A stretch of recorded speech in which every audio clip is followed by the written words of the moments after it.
Hi everyone, it's me, Kimberly. I know you can't see me, but I'm not wanting you to see me. I'm wanting you to see what I'm doing. So today I'm making quiche, and I've got a couple of pans over here. These are the big pans. These are huge. I guess I could bring it over there. Huge. These are spring-led pans. I'm making quiche. I'm making them deep dish. I have two of those, and I actually also have a smaller one. Whoops, sorry about the noise. A smaller one, and it will be about like that. That one's for my sister-in-law.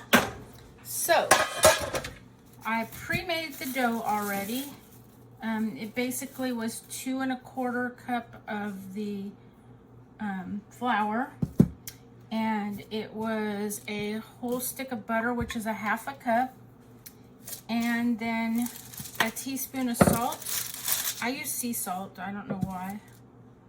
But anyways, so I'm gonna roll out this dough, and through the magic of video, I'll be right back. Okay, so I know I said 2, but 2 big ones and 1 little one, but yeah, I'm done. My back hurts. So we have 1 large pie crust, 1 small one, and I've pressed them up along the sides because I needed to. And so that's why they look like they do, with my fingerprints in them. Now I'm gonna come back in a few minutes with my egg. So hang tight, I'll be right back. Okay, so I'm gonna start cracking eggs into this bowl. My chickens have been quite generous. I have a ton of eggs, and so it's a quick way to get rid of some eggs. And I am gonna continue to crack eggs, and I'll be back in a minute. Okay, I'm back. I cracked 15 eggs into the bowl. Now I do have a stand mixer, but not everybody does, so I decided that I'm gonna do this by hand today, just to show you how easy it is. And normally I do use my stand mixer just because it's faster. So I'm gonna break up these yolks a little bit. I'm going to add some, I like cracked pepper, fresh cracked pepper, so that's what I'm gonna do. So I'm just gonna, I don't measure, so you'll see. I don't use measurements, I just do to what I like, and so you will do what you like. So I'm gonna do quite a bit of pepper.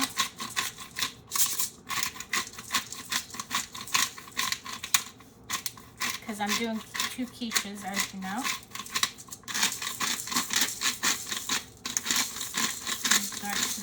Do it.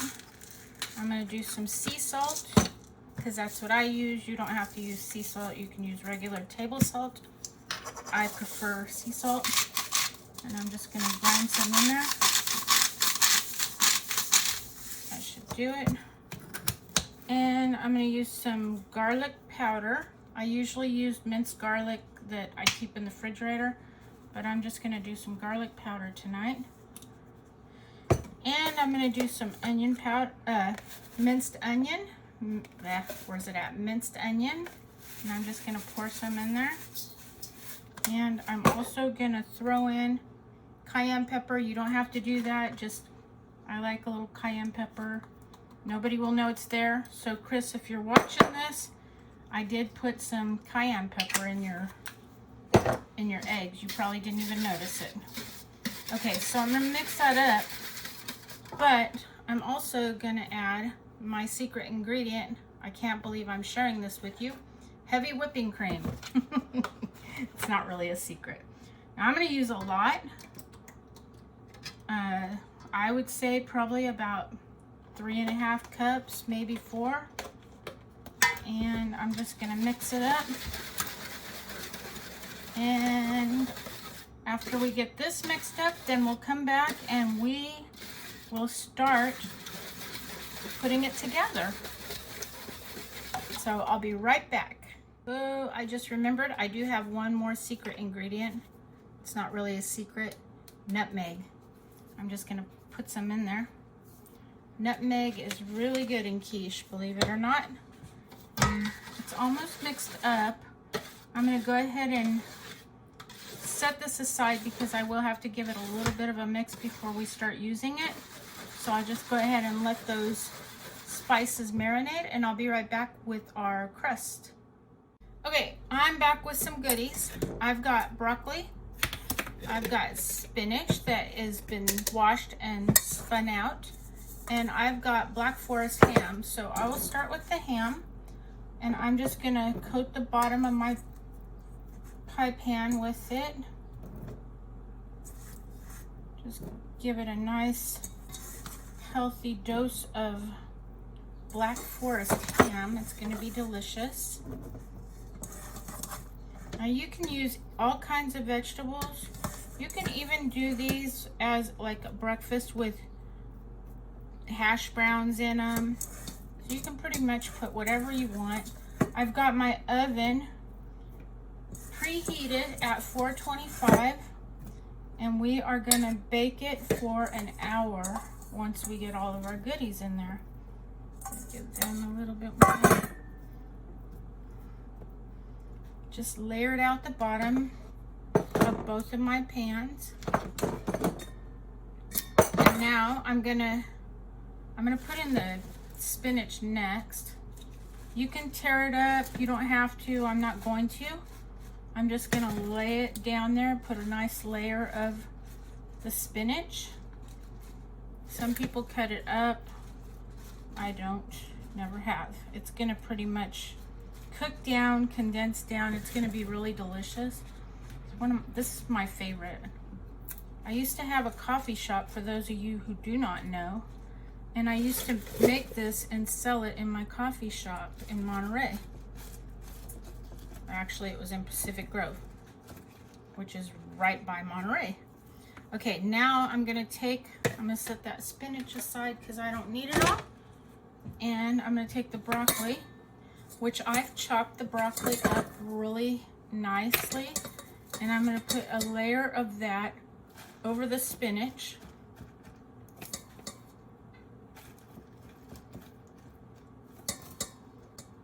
I've got animals outside that are begging me to let them have a bite.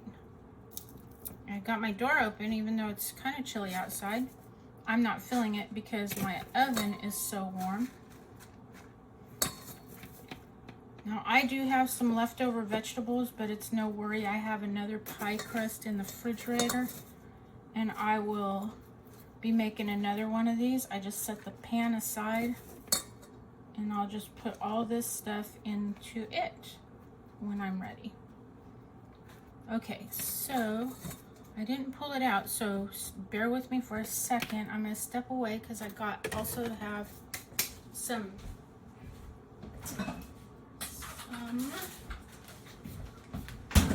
cheese that I shredded. You can use any kind of cheese you want. I've got sharp cheddar because that's what we've been using, and I shredded up a block of it this morning. And I'm going to put a nice layer of that over the top and just make it nice and pretty. I'll let you see Chris's quiche. That's how it's going to look when you're done. I'm going to do the same thing with this one over here. And then when we're done, we're going to ladle in our egg mixture and fill it up with the egg. And then put it in the oven for about an hour, hour and 15. You'll know it's done because the top will start to split a little bit. It will brown up a little bit and the top will start to split. This is like my favorite when I want to feed a lot of people. This does it. And this time I'm actually making them because we are going to freeze some so we can have it whenever we want, and I don't have to come and cook it all the time. Put that away. Okay, I'm gonna mix the eggs just a little bit and clean up my... Okay, so I've added all of my ingredients in there, as you can see. You got the cheese, you got the broccoli, you got the meat. I'm thinking I wasn't recording. So I've got, just in case I wasn't recording the last time and I just turned it on afterwards, I've got some Black Forest ham on the bottom, a good layer. Then I've got a layer of spinach, and I didn't chop it, I just put it in there. And then I got a layer of chopped broccoli, and then on the top I have my cheese. And now I'm going to ladle in the egg mixture. Hopefully I don't make too big of a mess,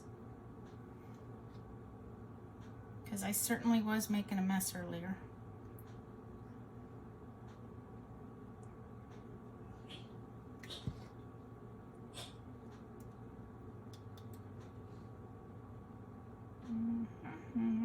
Just fill it up nice and full.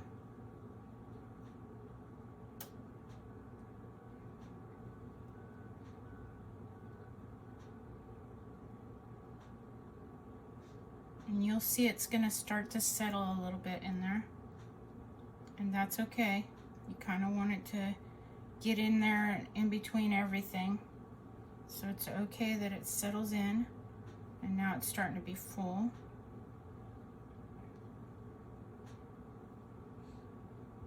Just a little bit more and it should be good.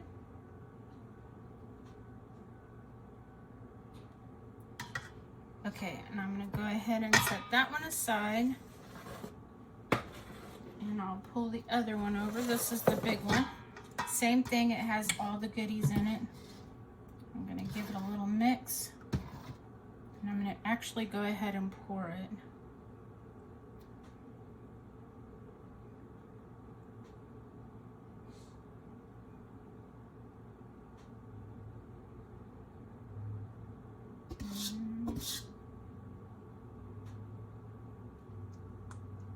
Didn't quite have enough to fill it up, but that's okay. I'm going to mix up a little bit more, fill my pan up, and then I'll be right back with you. Okay, I'm back. I'm going to go ahead and finish filling this up. So I'll just fill this pan up.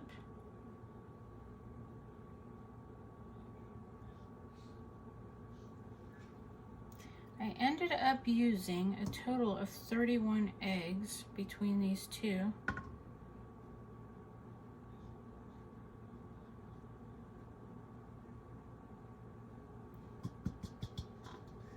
I'll go ahead and scrape that on in there. Scoot that over there a little bit. It'll finish settling as it's in there. Now I'm going to go ahead and pop these into the oven, which, as I said, is already preheated. And then I will come back to you in an hour when they're done. And I'll let you know how long it actually took to bake it.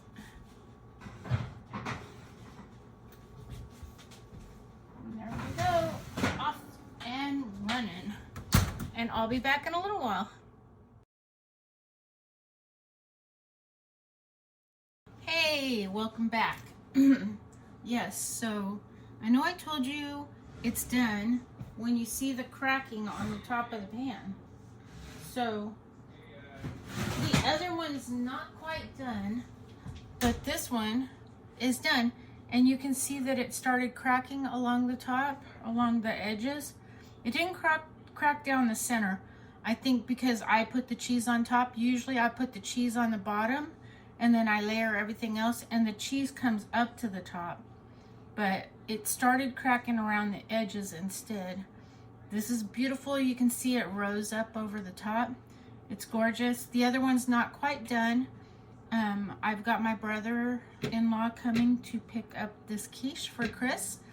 And so I hope she loves it. I know she will. I'll come back when the other one is finished.